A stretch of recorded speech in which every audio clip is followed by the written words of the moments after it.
I know that there's tremendous constant noise about issues as fundamental as Israel's right to exist, even.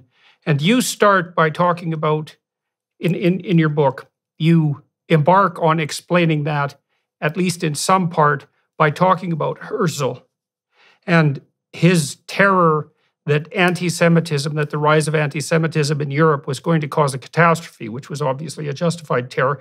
Would you be kind enough to walk me and my viewers and listeners through your rationale for the moral justification for Israel, the political justification as well? And I'm going to do what I can to my limited ability, let's say, to push back. I've heard the arguments of often young people who are more prone to give credence and sympathy, say, to the Palestinian viewpoint. And I'd like to rectify my ignorance and maybe help my viewers and listeners do the same thing. So would it be useful to start with Herzl?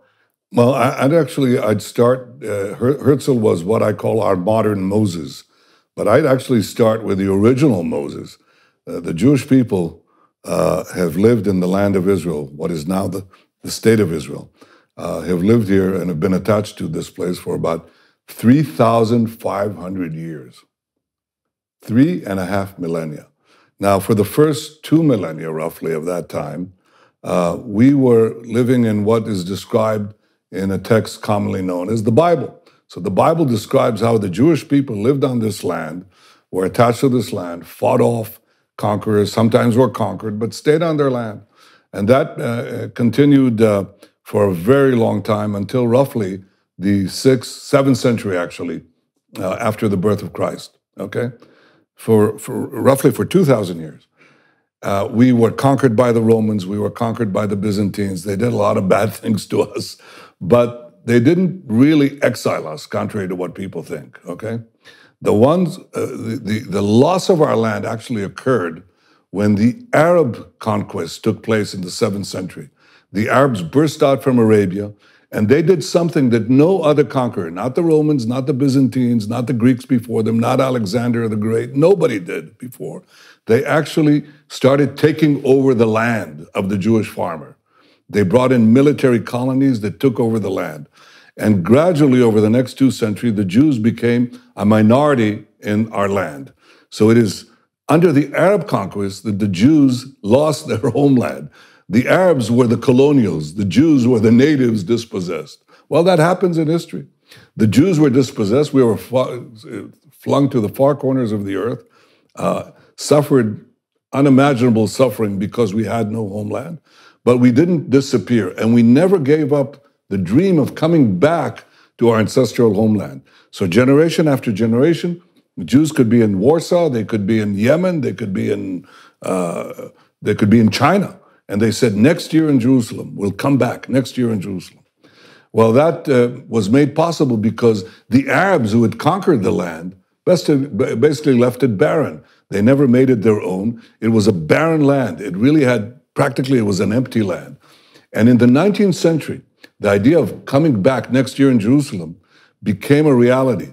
By the way, in part because of Christian Zionist support for the idea of the Great Return. The Jews came back in the 19th century to the land of Israel. The result of this return was that we started building farms, factories, places of employment. Arabs from nearby countries started immigrating, and they call themselves Palestinians. They reconstructed history and said, we've been here for centuries. No, they haven't. They weren't there at all, and they didn't have a national consciousness. We came back, made it our land, and we said, okay, we now will live together. We decided to establish a state in 1948, that's 75 years ago, and we said everybody can live here. The Arabs said there can't be a Jewish state. You have no right to be here. It's our land. It's not your land. It's been our land for 3,500 years. If you took over somebody's apartment, knocked them out, dispossessed them, and they never gave up the claim, and they said it's our claim, and you left this barren dump, okay? And the families, the progeny of the people you kicked out, came back, rebuilt the house. You cannot come back and tell them, you don't belong here, we're going to kick you out, especially since you're latecomers who've come to live in part of the house, which is what the so-called Palestinians are. Okay? We say to them, you can live here, we can live here, but it's our land, it's our state. And the reason this conflict continues is because the Palestinians, who represent the colonial powers, the Arab conquest of the Middle East and beyond, they are saying, you have no right for a Jewish state. Well, we do. If any people has any right to a state, if any people never gave up their dreams of returning to their ancestral home, if any people rebuilt their home from nothing, from barren, wasted land, it's the Jewish people. To tell them, you have suffered more than anyone else. You have never lost your dream of coming back and rebuilding your national life in your ancestral homeland. You have no right to be there. But the Arabs who are trying to destroy you, they have that right. That is a complete perversion of history and also a complete perversion of justice. The Jews belong to this land belongs to the Jews.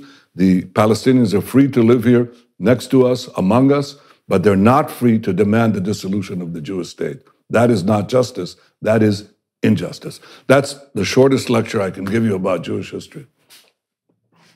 So why do you think the claim that the Palestinians were somehow there in Israel first and have been displaced in a colonial occupation, let's say, by the Jews, why do you think that idea has gained such cachet, not least in the West? Because of ignorance? I mean, what do you mean they were here first? Well, you know, you're familiar with the story of Jesus, right? Jesus was a Jewish rabbi living 2,000 years ago. He was a rabbi from the Galilee, okay? He came to Jerusalem, he turned the money tables of the tables of the money changers on the Temple Mount. Where did that happen? Did it happen in Tibet? It happened here. Jerusalem was our capital. King David made it our capital 3,000 years ago. So the Jews are here. To try to say that they weren't here and that the Palestinians were here thousands of years ago is ridiculous. Anybody who can, you can actually Google this and find out how absurd this thing is. So as far as reinventing ancient history, that is unpardonable, because anybody can find out and understand that the Jews were here for thousands of years, the Palestinians weren't here. As far as modern times are concerned, what the Palestinians have said is, and I write this in my book, and I show it because it's so comical. What they say is, we were here, Palestine was a verdant land in the 19th century, teeming with the Palestinians, until the Jews came in, took it over and threw it out. Okay, well, that's what Arafat effectively said in his infamous speech in the United Nations, blaming Zionism, equating Zionism with racism. Well, there's only one problem with that. He said that the Jewish invasion of this verdant Palestinian homeland happened in 1881, okay? The problem with that is that 12 years before, a famous visitor, among hundreds of visitors, named Mark Twain, visited the Holy Land. And he describes a totally different picture. He describes Palestine, I'm quoting him, is a vast wasteland. He said, only imagination can grace this barren land with the pomp of circumstance and life. It's just, he said, we traveled for a whole day. We didn't see, in the Galilee, we didn't see a human being, one single human being. He said, Jerusalem sits in sackcloth and ashes. And as he was saying that, it's the Jewish return that began building the land. Well, perhaps one could argue, it's obvious that Mark Twain was not in the service of the Jewish state because it didn't exist. He wasn't in the service of the Jewish lobby because there wasn't any Jewish lobby.